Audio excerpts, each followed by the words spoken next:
Chapter 1. The Forbidden Encounter. The grand ballroom of Castillon Palace glittered with light from 1,000 chandeliers. Dignitaries, nobles, and royalty from neighboring kingdoms swirled about the polished marble floor, dressed in their finest silks and jewels. The music of a full orchestra filled the air, but Princess Audrielle barely heard it. Her attention was fixed on one man across the room, Prince Evan of Valeoria. He stood apart from the crowd, a glass of wine in his hand, his dark eyes scanning the room with a quiet intensity. His sharp jawline and broad shoulders gave him an air of confidence, though there was a storm of restlessness beneath his composed exterior. Audrielle's pulse quickened as their eyes met.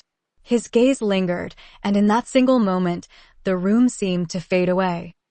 Audrielle forced herself to look away, her heart pounding. She reminded herself of her duty, of the betrothal her parents had arranged for her since birth. She was to marry Duke Laurent of Triverne in just 2 months, a union meant to strengthen alliances. Love had no place in these arrangements. Yet, as her fingers fidgeted with the lace of her gown, she felt Evan's presence even from across the room. She had met him a handful of times at formal events like this, and each encounter had been the same, a fleeting exchange of polite words, a stolen glance, and an overwhelming sense of longing she couldn't suppress. Princess Audrielle, a voice interrupted her thoughts. It was Duke Laurent, her betrothed. He bowed slightly, his face polite but devoid of warmth. "Would you honor me with a dance?" She forced a smile and nodded, letting him take her hand. As he led her to the center of the ballroom, she caught another glance of Evan. His jaw tightened, and his eyes darkened as they followed her. The tension between them was palpable, though no one else seemed to notice. The dance with Laurent was mechanical, devoid of passion. His hands were respectful, his steps precise, but his lack of connection to her was glaringly obvious.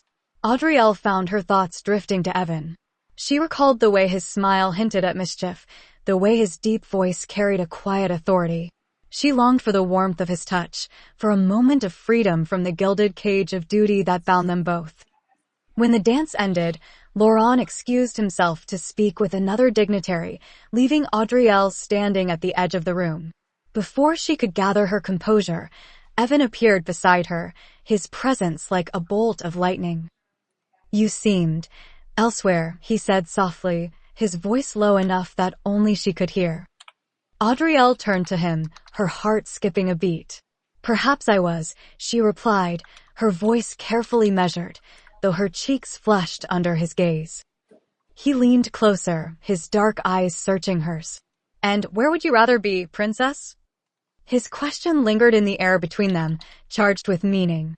Audrielle's throat tightened, and she glanced around to ensure no one was watching. "Somewhere far from here," she admitted, her voice barely above a whisper. Evan's lips curved into a faint smile, but there was a sadness in his eyes. "Then meet me," he said, his tone urgent yet controlled. "In the gardens.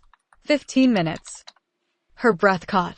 She wanted to refuse, to remind him and herself of the impossibility of what he was suggesting. But as he stepped back, his hand brushing hers briefly before he disappeared into the crowd, she knew she would go. The palace gardens were quiet, bathed in the silvery light of the moon. Audrielle walked briskly along the cobblestone paths, her heart racing. The sweet scent of roses and jasmine filled the air, mingling with the faint sound of music drifting from the ballroom. She found Evan waiting beneath a trellis covered in wisteria. He turned as she approached, his expression softening. For a moment, neither of them spoke. The weight of their forbidden desire hung between them, unspoken but undeniable. "You shouldn't be here," Audrielle said finally, though her voice lacked conviction. "Neither should you," Evan replied, stepping closer. "And yet, here we are." Audrielle looked up at him, her breath hitching as he reached for her hand. His touch was gentle but firm, his fingers warm against her skin. "Audrielle," he said, his voice low and full of meaning. "I can't keep pretending." Her resolve crumbled under the intensity of his gaze. "Neither can I," she whispered. Evan's hand moved to her cheek, his thumb brushing lightly against her skin. "Then let's not," he murmured, his voice barely audible. Their lips met in a kiss that was both tender and urgent, a release of all the longing they had suppressed for so long. Audrielle melted into him, her hands gripping the front of his coat as though to anchor herself. Evan's arms wrapped around her, pulling her closer, their bodies fitting together as though they had been made for this moment. The world around them seemed to fade away, the politics, the expectations, the looming reality of their arranged futures. All that mattered was the heat of his touch, the way his fingers traced the line of her back, the way her heart raced against his. Evan, she breathed, breaking the kiss only long enough to whisper his name. He pressed his forehead against hers, his breaths uneven. "Tell me this isn't the last time," he said, his voice rough with emotion. Audrielle hesitated, the weight of their situation crashing down on her. "I don't know how we can."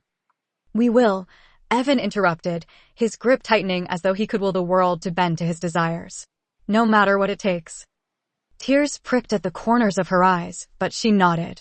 In that moment, she made a silent promise to herself and to him they would find a way to hold on to what they had, no matter the cost. The sound of footsteps in the distance jolted them apart. Evan stepped back reluctantly, his hand brushing hers one last time before disappearing into the shadows. Audrielle stood there for a moment longer, her heart aching with both joy and sorrow. As she returned to the ballroom, her composure carefully restored, she couldn't help but glance over her shoulder. The garden was empty, but the memory of Evan's touch lingered, a reminder of the impossible love they had just begun.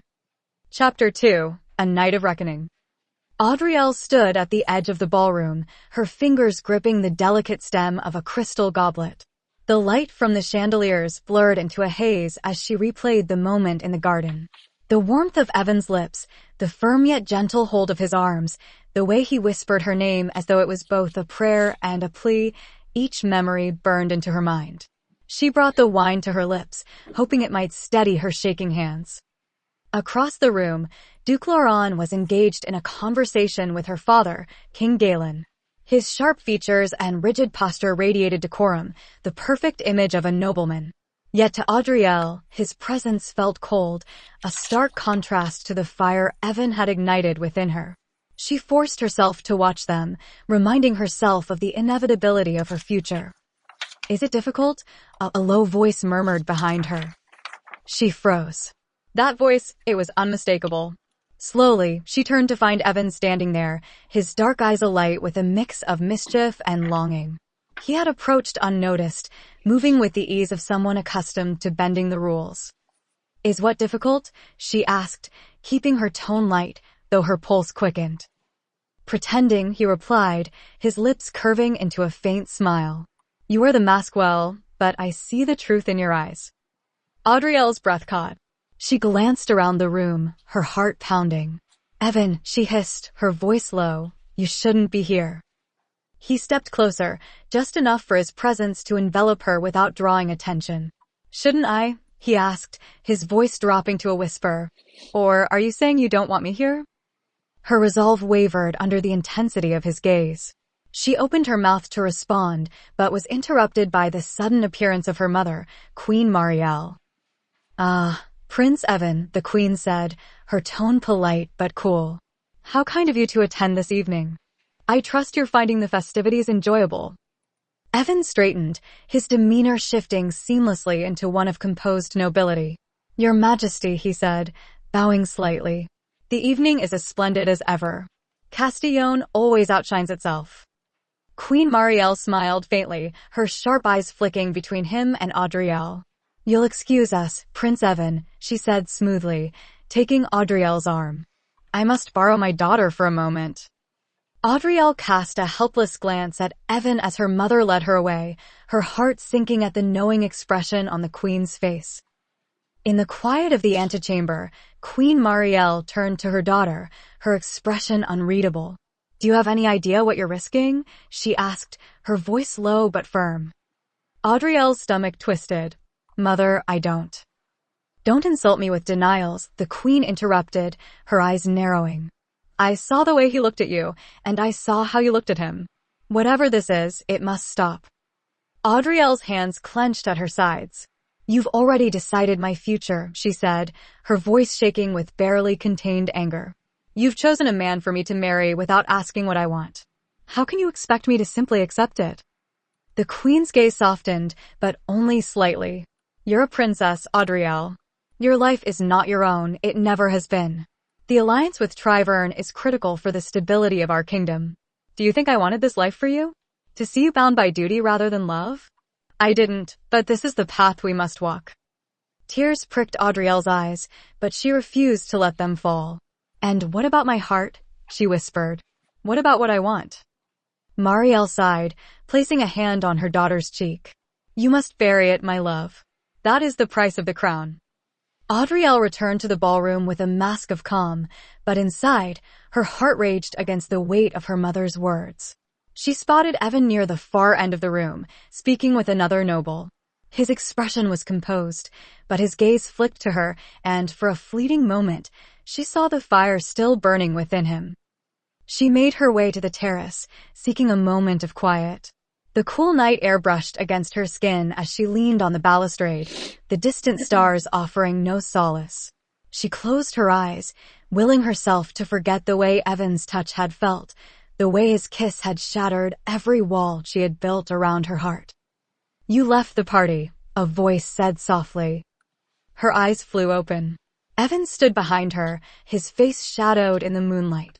Before she could respond, he crossed the distance between them, his movements sure and deliberate. You shouldn't be here, she said, though her voice lacked conviction. I had to see you, he replied, his gaze intense. I can't let them decide this for us. Her breath hitched as he stepped closer, his hand brushing against hers where it rested on the balustrade. Evan, she whispered, her voice trembling. This is dangerous. So is pretending I don't care about you, he said, his voice low. Tell me you don't feel the same and I'll leave. Audrielle looked up at him, her resolve crumbling under the weight of his words. I can't, she admitted, her voice breaking. But it doesn't matter. We can't change what's been decided. Evan's hand found hers, his grip firm and grounding. Maybe not, he said softly. But we can choose what we do with the time we have. Her heart pounded as his words sank in. For a moment, the world seemed to hold its breath. Then, slowly, she leaned into him, her forehead resting against his. I don't know how this ends, she said, her voice barely audible. Neither do I, he replied. But I know I'm not ready to let you go. In the quiet of the terrace, under the watchful gaze of the stars, they found solace in each other once more, their connection unspoken but undeniable. Chapter 3. Whispers in the Shadows. The days following the ball were a blur for Audrielle. The gilded halls of Castillon Palace felt more like a prison, each corner a reminder of the duty that bound her. She moved through her daily routines with practiced grace, meeting with advisors, sitting through etiquette lessons, and walking with Duke Laurent in the garden while maintaining a polite distance. Yet her thoughts were consumed by one person, Evan. The terrace encounter lingered in her mind like an unshakable dream. His touch, his words, the promise in his eyes, it had ignited something within her that she couldn't extinguish. And yet, the weight of her responsibilities pressed down harder with each passing moment. She had to be perfect, poised, and obedient. A future queen couldn't afford to indulge in reckless desires. But the heart doesn't obey reason. 3 days after the ball, Audrielle received a note. It was folded neatly and tucked beneath the vase of roses in her sitting room. Her hand trembled as she unfolded it, recognizing Evan's bold handwriting. The East Library, midnight. I'll wait for you. Her breath caught. She glanced around, half expecting someone to burst in and demand an explanation, but the room remained silent. She clutched the note to her chest, her pulse racing as she considered the risk. That night, as the palace fell into its usual hush, she slipped out of her chambers. The halls were dimly lit, the flickering sconces casting shadows along the ornate walls. Every step felt heavier than the last, her heart pounding with a mix of fear and anticipation.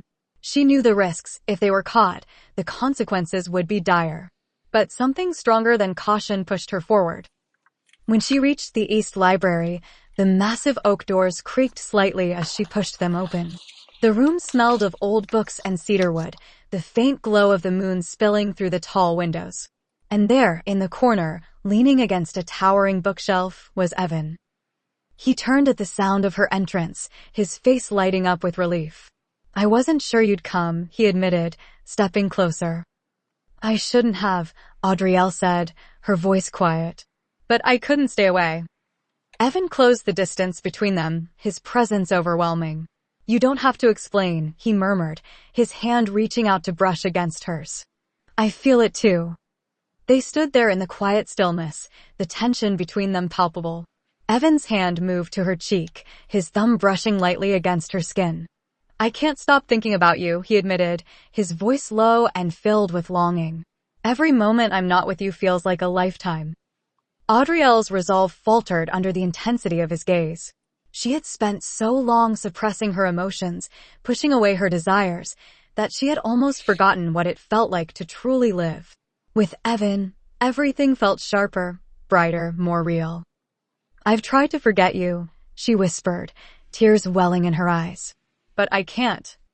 Evan's hand moved to her waist, pulling her closer. "Then don't," he said, his voice firm. "Don't fight this, Audrielle. Let yourself feel it." Her breath hitched as he leaned down, his lips brushing against hers. The kiss was soft at first, a tentative exploration, but it deepened quickly as the walls around them crumbled. Audrielle's hands found their way to his shoulders, gripping him as though he were the only solid thing in her world. Time seemed to suspend itself as they clung to one another. The feel of his hands at her back, the warmth of his breath against her skin, it all felt like a dream she didn't want to wake from.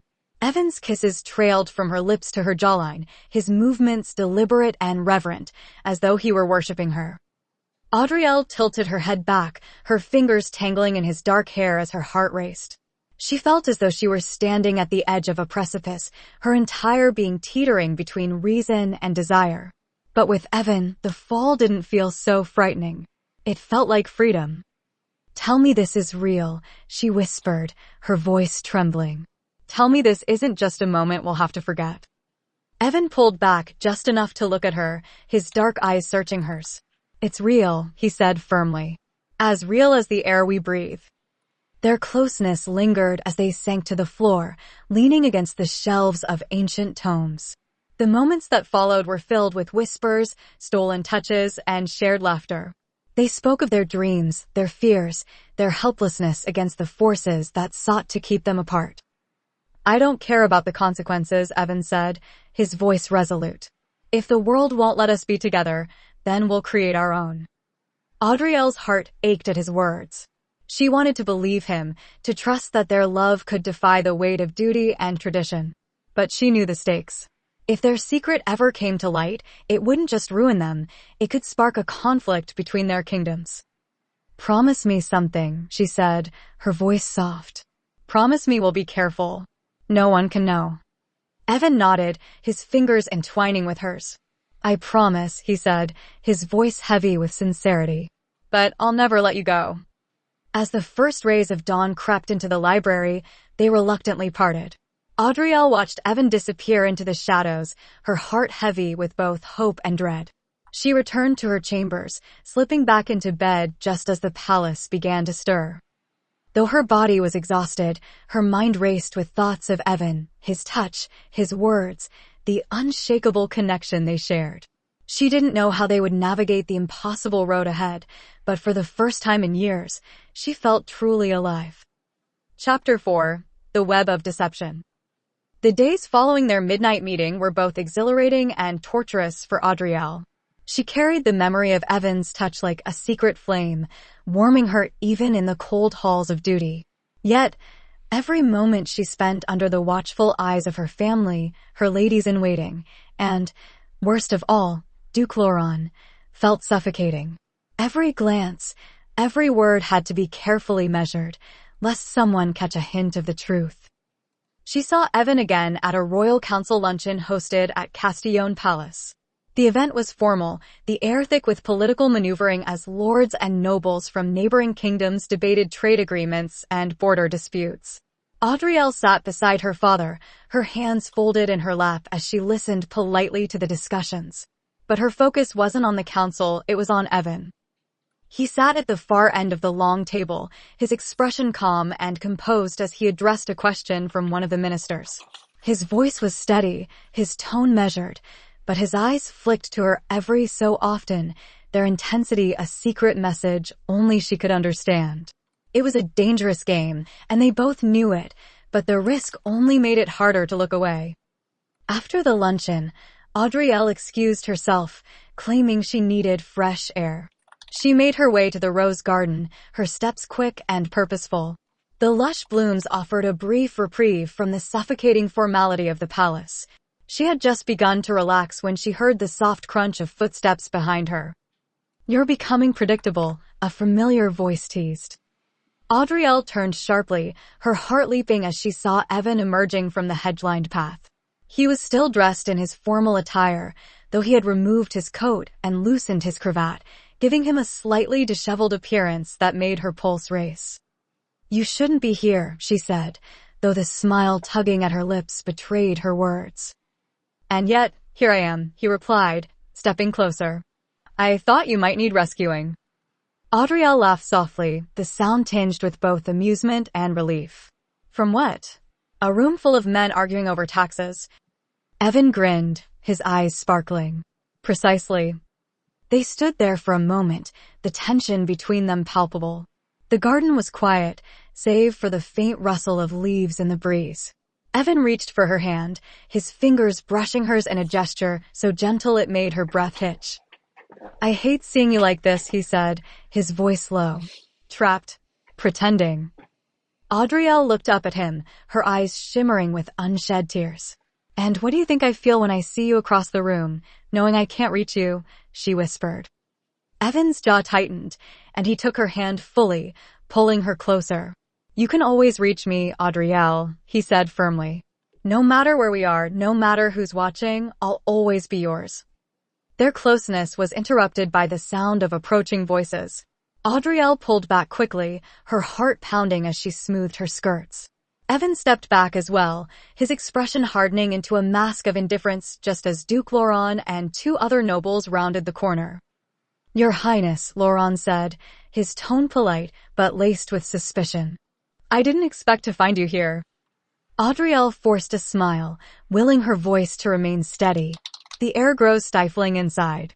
I needed a moment alone." Laurent's gaze flicked to Evan, his expression unreadable. "And yet you're not alone," he observed. "Prince Evan and I were merely discussing the council's proceedings," Audrielle replied smoothly, her tone cool and composed. "Surely there's no harm in that." "Of course not," Laurent said, though his tone suggested otherwise.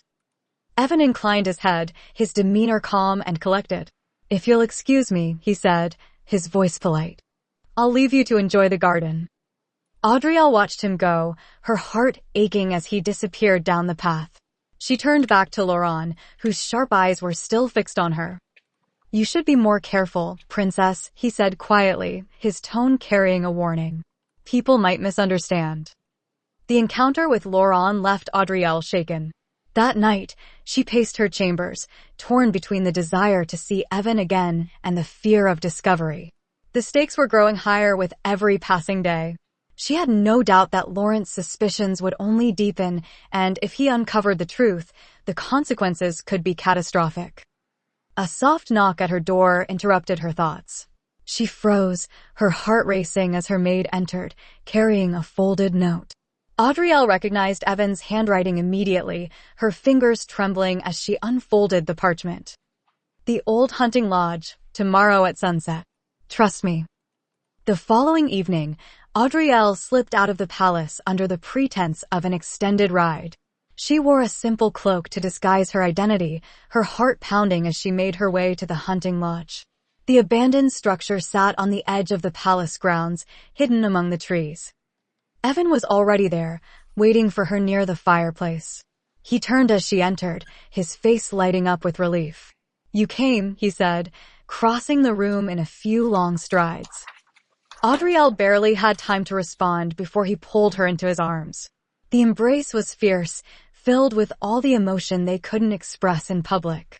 She clung to him, her face buried in his chest as she fought back tears. "I was so afraid you wouldn't," he murmured, his voice rough.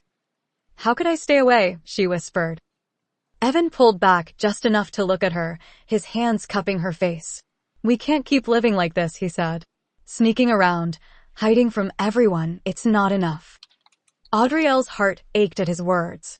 "What choice do we have?" she asked. "You know as well as I do that we can't change our fates." "Maybe not," Evan admitted. "But we can steal moments like this. We can have something, even if it's not everything." She looked into his eyes, seeing the determination there. Despite the impossibility of their situation, he wasn't giving up. And neither would she. Audrielle reached up, her fingers brushing his cheek. "Then let's make the most of the time we have," she said softly. Evan smiled, a rare, unguarded expression that made her heart flutter. "Always," he promised.